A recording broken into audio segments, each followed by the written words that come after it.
Ay, paano nga ba yun? Kalimutan ko. Hindi pa ako sanay kasi na mag-video.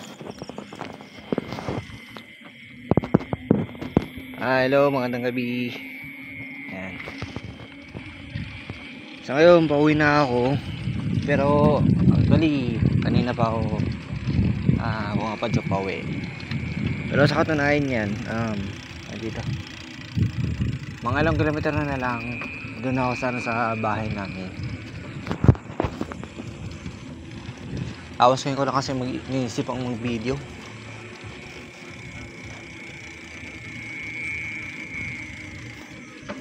Sa ngayon, medyo medyo nagugutom ako.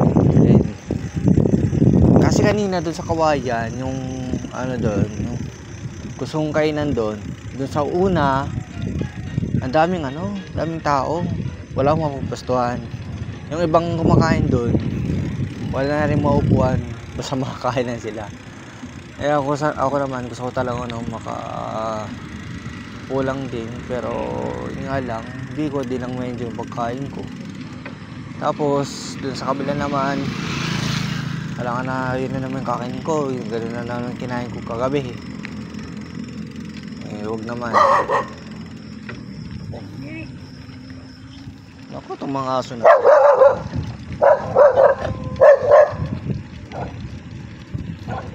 Tapos yung isa sa mga kinakain naman din naman, sarado.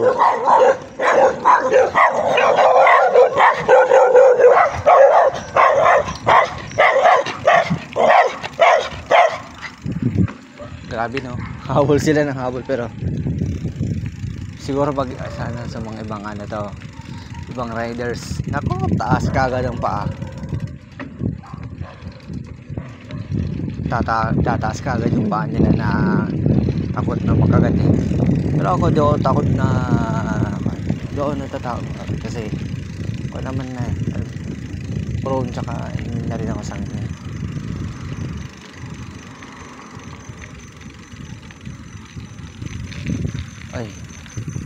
Ay buti nga lang may kon.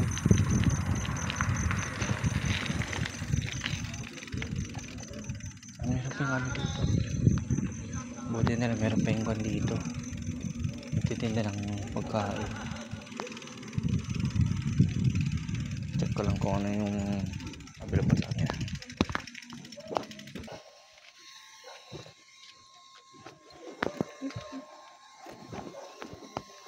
Magkano siya dito, te?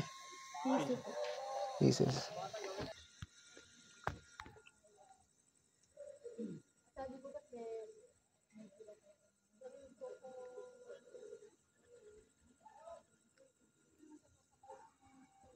Tuloy tumusok.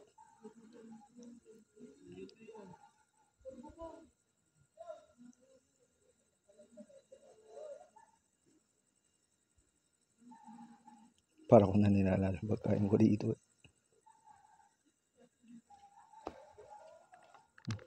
Yap, tusukin.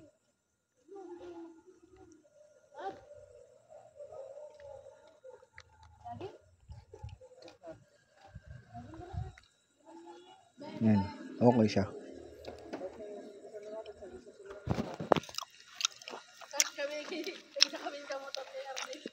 Pambala siya. Okay. Na gulay niya is kalabasa. Masarap. Piso isang isang bilog. Sulit na rin. So kita na gulay. Tapos gagawin ganito. Piso isa. Malilit lang siya pero sarap.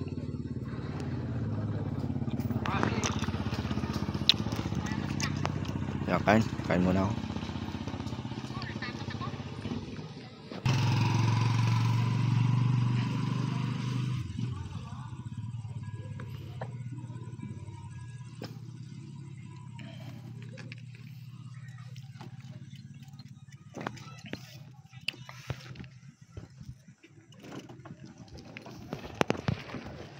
Ay, sa wakas, busog na rin.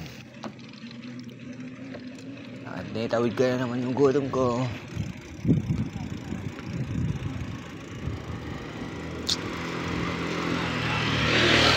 tara na, padyan ulit, pauwi na sa bahay. Ingat po and God bless po sa ating lahat.